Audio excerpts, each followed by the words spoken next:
Welcome to the Virtual Brain Gustatory Pathway demo. In this demo, you will fly through the brain, stopping at a series of stations. You will learn how taste information travels from the tongue and into the brain. Many structures in the gustatory pathway work together to allow us to perceive taste and flavor sensations that we encounter on a daily basis. As we approach the brain, the surface will become transparent so we can see the structures and pathways inside. Move forward along the track. Here we are looking at the tongue. The tongue is covered in taste buds, which are clusters of taste receptors that allow us to detect the unique tastes of foods. There are also taste receptors on the roof and back of the mouth.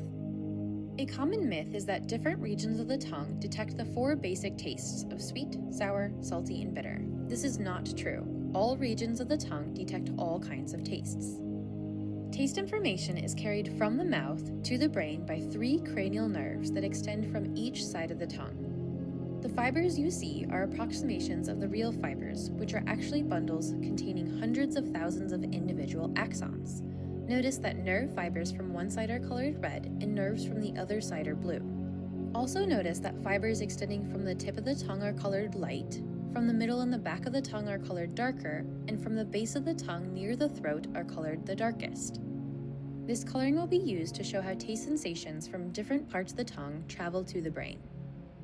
Now notice there is a pixie stick above the tongue. Let's see how tasting sugar from different parts of the tongue sends signals through each of the three cranial nerve pathways.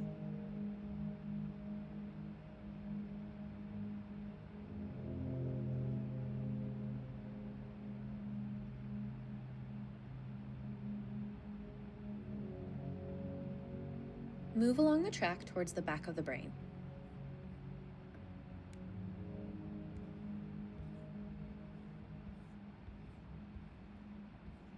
Straight ahead is the brainstem. Here, the nerve pathways from each region of the tongue enter the brainstem at a structure called the medulla oblongata.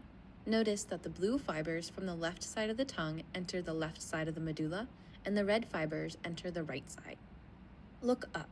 The three pathways travel from the medulla to a relay station in the thalamus called the ventral posteromedial nucleus, or the VPM.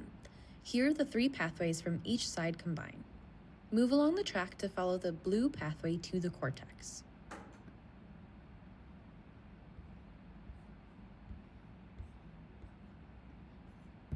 Look at the blue pathways, which travel from the VPM to the primary gustatory cortex. The primary gustatory cortex enables our sensation of taste. It includes two substructures, the frontal operculum and the anterior insula. These substructures of the primary gustatory cortex are mirrored in the other half of the brain, colored in red. You have now seen how taste sensations travel from the tongue to the brainstem and to the gustatory cortex in the brain. Higher brain regions in the gustatory system enable more complex processing, such as experiencing pleasure or disgust when eating different foods. We just explored the pathways involved in taste perception, which allows us to experience sweet, salty, sour, and bitter. But our tour does not stop here. Move along the track to exit the brain.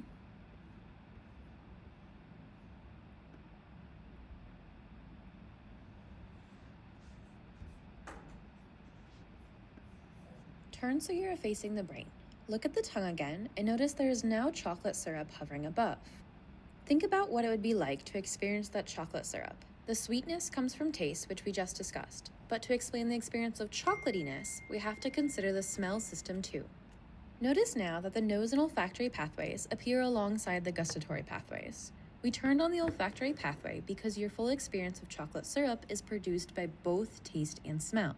This combination of taste and smell is called flavor. Let's see how chocolate syrup sends signals through the taste and smell system.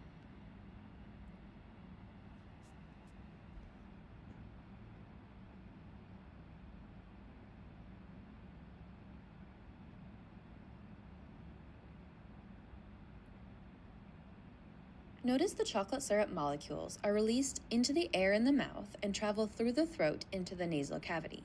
In the nasal cavity, the odor molecules bind to olfactory receptors, stimulating the olfactory system. This pathway from the mouth to the olfactory receptors is called the retronasal olfactory pathway because it comes from behind the nose. This path is different from the path of odor molecules when you sniff a flower, which sends odor molecules up the front of your nose in what's called the orthonasal pathway. You can learn more about the details of the olfactory system in the Virtual Brain Olfactory System lesson. You've now seen how the gustatory and olfactory systems work together to produce experiences of flavor, such as chocolatey, lemony, and garlicky flavors in your favorite foods. You've now completed the Virtual Brain Gustatory System demo.